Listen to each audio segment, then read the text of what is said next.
Hello viewers, अस्सलाम वालेकुम। उम्मीद करता हूँ आप सब लोग खैरियत से होंगे। आज की इस वीडियो के अंदर हम TryHackMe के ऊपर एक रूम है जिसका नाम है लर्निंग साइबर सिक्योरिटी, उसको कंप्लीट सॉल्व करने वाले हैं। कंप्लीट एक्सप्लेनेशन देखेंगे कि इस रूम के अंदर क्या है, साइबर सिक्योरिटी के बारे में पढ़ेंगे एंड इस रूम का लिंक आपको कमेंट सेक्शन के अंदर मिल जाएगा। Let's go. सबसे पहले आपने इस रूम को ज्वाइन करना है और उसके बाद इसके अंदर बेसिकली 3 टास्क हैं। Number 1 which name is Web Application Security, number 2 is Network Security and number 3 is Learning Roadmap. तो टास्क नंबर 1 ओपन करते हैं and why understanding how the web works is important. To attack web applications, you need to understand how they work. Hacking websites is not some magical process but does come down to knowing how a part of website functions and being able to identify weakness to take advantage of. Once you have a good understanding of the fundamentals, you will learn about the techniques and tools used in hacking sites. If something is vulnerable, it means there is the possibility of it being attacked or harmed. If an application or system has a vulnerability, there is something that can be attacked or taken advantage of weakness. Basically यहाँ पे समझाया जा रहा है कि आपको सबसे पहले तो समझना पड़ेगा कि वेबसाइट्स किस तरीके से काम करती हैं या वेबसाइट का कोई ख़ास फंक्शन किस तरीके से वर्क करता है, उसके बैकएंड पे क्या हो रहा होता है, आपका ब्राउज़र का और सर्वर का क्या कनेक्शन होता है, ताकि आप उस एक ख़ास फंक्शन को समझने के बाद उसके अंदर वीकनेसेस को आइडेंटिफाई करके उसका फ़ायदा उठा पाएँ, जिसको हम बेसिकली फॉर शॉर्ट कहते हैं वल्नरेबिलिटी। ठीक है जी। तो वल्नरेबिलिटी क्या होता है? अगर कोई चीज़ वल्नरेबल है जिसका मतलब क्या हुआ कि उसके अंदर कोई वल्नरेबिलिटी है या उसके अंदर कोई वीकनेस है और उसको अटैक किया जा सकता है, उसको नुकसान पहुँचाया जा सकता है। आंसर द क्वेश्चंस बिलो की तरफ बढ़ेंगे, लेकिन उससे पहले व्यू साइट के बटन के ऊपर क्लिक करके जहाँ पे बेसिकली हमारे पास एक लैब है छोटी सी, इसको देख लेते हैं। Hacking book face TryHackMe is vulnerable social media. TryHackMe का अपना एक सोशल मीडिया है जो कि वल्नरेबल है, मतलब इसके अंदर एक सिक्योरिटी लूप होल या एक कोई खामी है जिससे अटैकर नुकसान पहुंचा सकता है या अपना फ़ायदा उठा सकता है। ठीक है। इंस्ट्रक्शंस, यू आर एथिकल, एक मिनट, इसको नंबर 1 पे चलते हैं। You are an ethical hacker and it's your job to test for security vulnerabilities on book face. Let's look at taking over a user's account, a social media that helps you connect with friends. Next पे चलते हैं and यहाँ पे हमें क्या कह रहा है? Bookface lets users have public profiles. If you notice the URL, it's showing a profile's username. Let's copy this and see if you can reset the Ben's password. ये क्या कह रहे हैं? इसको यहाँ से सिंपली हमने राइट क्लिक करना है, इसको सिलेक्ट करके कंट्रोल C से कॉपी कर लेंगे और ये बेसिकली बेन स्प्रिंग की प्रोफाइल है बुकफेस की। तो नेक्स्ट पे चलते हैं। अब यहाँ पे क्या करना है? It's a common for attackers to target the password reset functionality to look for issues that let them gain access to users account. Enter Ben's user name and click reset password. तो यहाँ पे हमें वो user name डालना है जो हमने copy किया था, बिकॉज ये जो रीसेट पासवर्ड का पेज है इस सोशल मीडिया अकाउंट का जिसका नाम है बुकफेस, जो कि वल्नरेबल है, इसके अंदर ये हमसे सबसे पहले क्या पूछ रहा है? एक यूज़र नेम। तो हमें यूज़र नेम तो मिल गया है अपने टारगेटेड विक्टिम का या एक यूज़र का जिसका हम अकाउंट ले सकते हैं, अब हैक कर सकते हैं। तो रीसेट पासवर्ड के ऊपर जैसे हम क्लिक करेंगे तो ये क्या कह रहा है कि बुकफेस की वेबसाइट ने उसके एसोसिएटेड या कनेक्टेड ईमेल एड्रेस के ऊपर 4 डिजिट का कोड सेंड किया है। वो कोड हमें चाहिए। यहाँ पे उन कोड के कितने कम्बिनेशंस हो सकते हैं, क्योंकि 4 डिजिट का कोड है, उसमें 0001 0002 0003 से लेकर 9999 तक हो सकता है पूरा, और स्टार्टिंग में 000 भी हो सकता है। तो टोटल 10,000 कम्बिनेशंस बनते हैं जो हमें एक एक करके ट्राई करने होंगे। अगर हमें उसमें से कोई एक मिल गया जो कि वैलिड हुआ तो हम उस अकाउंट का पासवर्ड चेंज कर पाएंगे। जिसका मतलब क्या हुआ? यूज़र नेम तो हमें पहले से पता था, हमने पासवर्ड भी चेंज कर दिया, मतलब हमारे पास यूज़र नेम एंड पासवर्ड दोनों चीज़ें हैं, अकाउंट अब हमारा हो चुका है। अब यहाँ पे सबसे पहले 0001 डालेंगे, सबमिट पे क्लिक करते हैं। अच्छा, उसके बाद क्या करें? इनकरेक्ट 0002 डाल के सबमिट के ऊपर क्लिक करते हैं, ये भी इनकरेक्ट है। अब ये डाल के देखते हैं, ये भी इनकरेक्ट है, इट्स ऑल्सो इनकरेक्ट। 0005 ये भी इनकरेक्ट है। तो बेसिकली एक टूल होता है जिसकी मदद से हम ये सारा प्रोसेस ऑटोमेट कर सकते हैं। सिंपली क्या करना है? Click me to break down the web request. अच्छा, वेब रिक्वेस्ट क्या होती है? तो वेब रिक्वेस्ट बेसिकली कुछ इस तरह की रिक्वेस्ट होती है। सबसे पहले यहाँ पे कुछ उसके मेथड्स होते हैं, जैसे कि यहाँ पे पोस्ट मेथड लिखा हुआ है। उसके बाद हमारे पास गेट मेथड होता है, डिलीट मेथड होता है। तो इससे सर्वर को ये पता चलता है कि इस रिक्वेस्ट में मैंने करना क्या है। नेक्स्ट हमारे पास आता है यूज़र एजेंट। यूज़र एजेंट क्या बता रहा होता है, आपका ब्राउज़र कौन सा है एंड आप कौन सा ऑपरेटिंग सिस्टम यूज़ कर रहे हैं। ठीक है जी। एंड नेक्स्ट के ऊपर करते हैं, यहाँ पे आता है होस्ट हेडर। होस्ट हेडर के अंदर हमारी वेबसाइट होती है जिस पे रिक्वेस्ट जा रही होती है, उसका डोमेन लिखा हुआ होता है। उसके बाद यहाँ पे इसको कहा जाता है the data we are sending to the web server separated by the ampersand symbol. तो ये सारा वो डाटा है जो कि हम सर्वर को भेज रहे हैं, डाटा अपने क्लाइंट से या ब्राउज़र से, जो कि कॉमा से और एम्परसेंड से ये सारा सेपरेट हुआ है। नेक्स्ट पे क्लिक करते हैं और यहाँ पे हमारा वो कोड है जो हम डाल रहे हैं। डन पे क्लिक करेंगे और अगर मैं यहाँ पे डालता हूँ 1585, सबमिट के ऊपर क्लिक करूँगा तो आप यहाँ पे देखिएगा कि इधर भी वो कोड अपडेट हो गया है। सो नेक्स्ट पे चलते हैं। उसके बाद ये क्या कह रहा है, it's not going to be possible to manually guess every code, so let's repeat the code web request we sent earlier and each time increase the code value। ठीक है जी। automating the process using the request repeater below।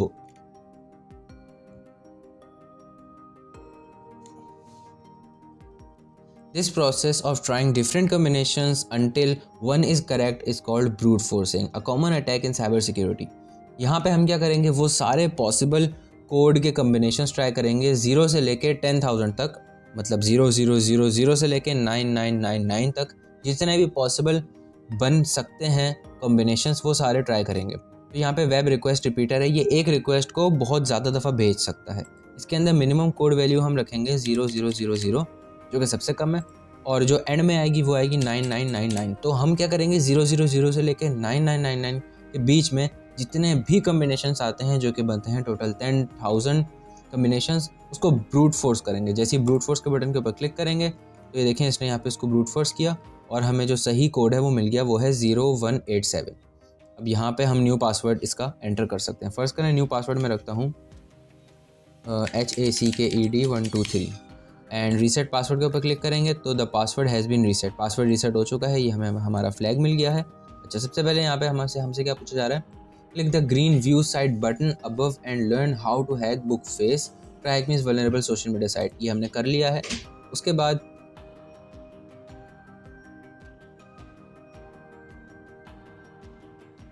बाद यहाँ पे instructions की एक heading है जिसके अंदर लिखा हुआ है this was a real world attack that before it was patched let you take over anyone's Instagram account, the hacker that found it reported it to Instagram and received $10,000 as a reward. मतलब ये एक real world attack है और जिस बंदे ने ये Instagram के ऊपर ढूंढा था, इंस्टाग्राम के ऊपर ये एक वल्नरेबिलिटी थी कि आप उस कोड को गेस कर सकते थे। ठीक है, तो अटैकर क्या करता है, यूज़र नेम डाला, यूज़र नेम तो सही था, तो उसने फिर एक कोड भेजा, उस कोड को उसने गेस किया और वो सक्सेसफुली ब्रूट फोर्स भी हो गया और उसको न्यू पासवर्ड क्रिएट करने का पेज भी मिल गया। मतलब अब वो किसी का भी यूज़र नेम और पासवर्ड चेंज कर सकता है।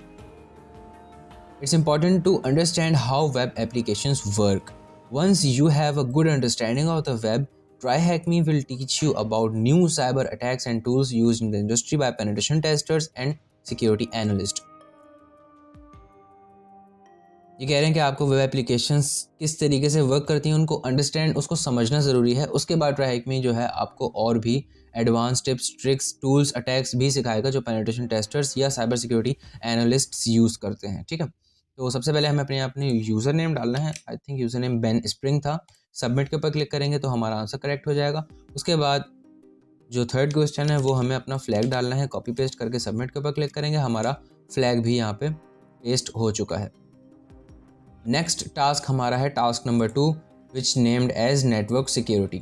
Y networking is important? Networking is really important to understand cyber security for scanning and identifying who and what is on network, to reviewing network logs to monitor and track what users have been up to, will receive you to have an understanding of how networks work.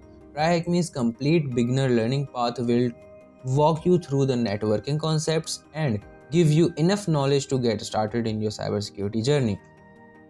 तो networking सीखना important क्यों है? क्योंकि network के ही ज़रिए सारी devices आपस में कनेक्टेड हैं, और अगर नेटवर्क सिक्योर नहीं होगा तो नेटवर्क के बीच में कोई भी बंदा आकर आपकी दोनों डिवाइसेस के बीच में जो बात हो रही है उसको सुन सकता है, उसमें देख सकता है, उसमें झांक सकता है क्या लिखा हुआ है। और अगर नेटवर्क सिक्योर ना हुआ, या आपकी कम्युनिकेशन सिक्योर नहीं हुई, या आपकी जो पोर्ट्स थी, प्रोटोकॉल्स थे, वो अच्छे नहीं लगे हुए, सिक्योर नहीं करे हुए, तो आपको नेटवर्क बेस्ड अटैक भी हो सकते हैं। आप ये पूरी स्टोरी भी पढ़ सकते हैं, सी हैक इन एक्शन, इसको कम्प्लीटली देख भी सकते हैं। नेक्स्ट करेंगे। ये तो वीडियो काफ़ी लंबी हो जाएगी, ये आप लोगों ने खुद करना है और इसको नेटवर्क वाले को खुद समझना है, ठीक है जी।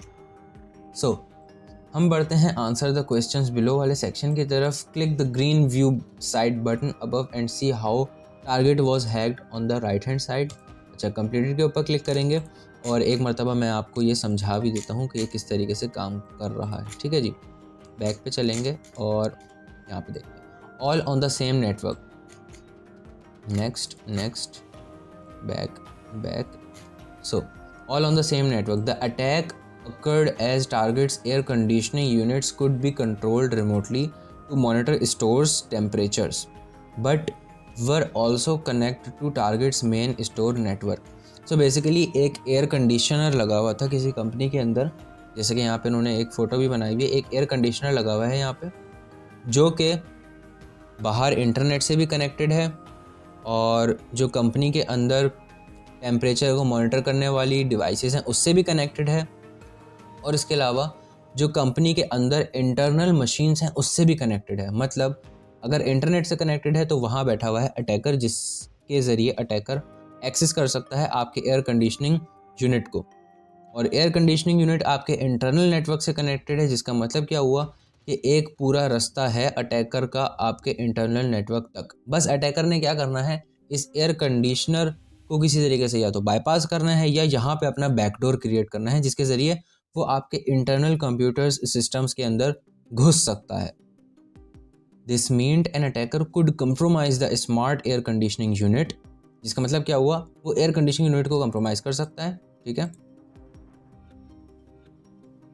जैसे कि यहाँ पे देख सकते हैं ये अटैकर है, अटैकर जो है फिर ये एयर कंडीशन भी इससे कनेक्टेड है। एयर कंडीशन किससे कनेक्टेड है, ये तीनों से कनेक्टेड है। अटैकर सिर्फ एयर कंडीशन से कनेक्टेड है, टिल्स जो है वो सिर्फ एयर कंडीशन से कनेक्टेड है, और अदर मशीन्स जो है वो एयर कंडीशन से कनेक्टेड है। लेकिन एयर कंडीशनर सबसे कनेक्टेड है, मतलब अटैकर भी एयर कंडीशनर से कनेक्ट कर सकता है। Which has a built in computer, जिसके अंदर एक बिल्ट इन कंप्यूटर भी है एयर कंडीशनर के अंदर, and access other machines with in the store such as the checkout tills, जैसे कि चेकआउट टिल्स आपको दिख रही हैं, विच विल ऑल्सो कंप्रोमाइज्ड।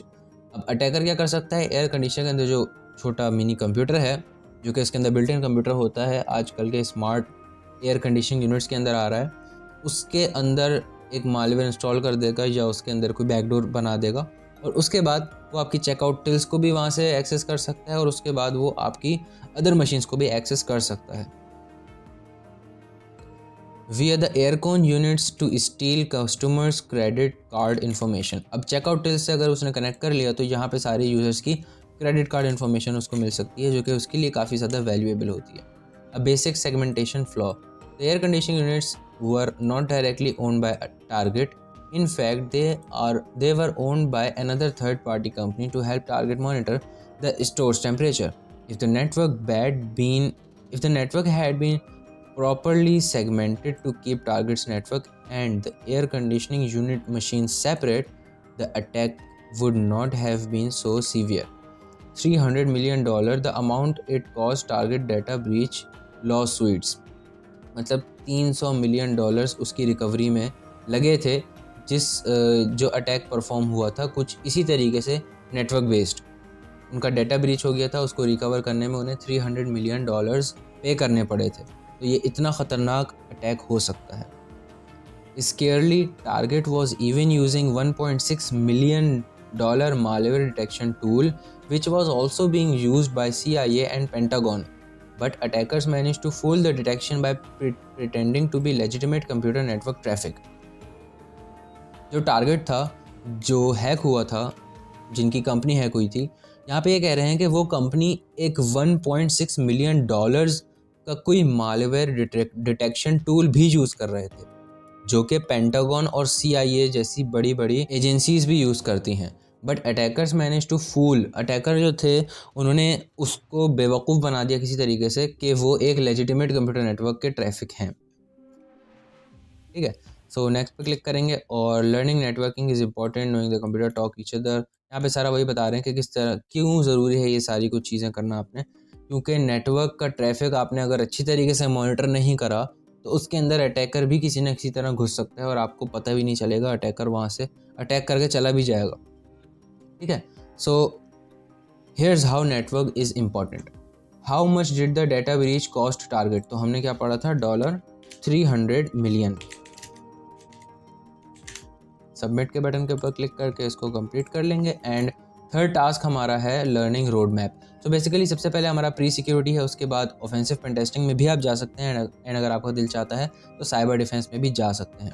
ठीक है, साइबर डिफेंस के अंदर आपको ब्लू टीमिंग सिखाई जाएगी, how to protect an organisation, और इसके अलावा ऑफेंसिव पेन टेस्टिंग में आपको अटैकिंग सिखाई जाएगी कि how to attack an application या किसी भी ऑर्गेनाइजेशन को बाहर से किस तरीके से अटैक करके बाहर से कैसे घुसना है। ठीक है, सो मिलते हैं नेक्स्ट वीडियो में, इसको कंप्लीट कर देंगे और ये हमारा रूम सॉल्व हो जाएगा। Till then keep learning, and अगर आपको कोई भी क्वेरी हो, कुछ पूछना हो तो कमेंट सेक्शन में पूछ सकते हैं या आप मुझसे लिंक्डइन के ऊपर कनेक्ट कर सकते हैं, उसका लिंक आपको डिस्क्रिप्शन बॉक्स के अंदर मिल जाएगा। मिलते हैं नेक्स्ट वीडियो में, तब तक के लिए ख्याल रखिएगा। अल्लाह हाफ़िज़।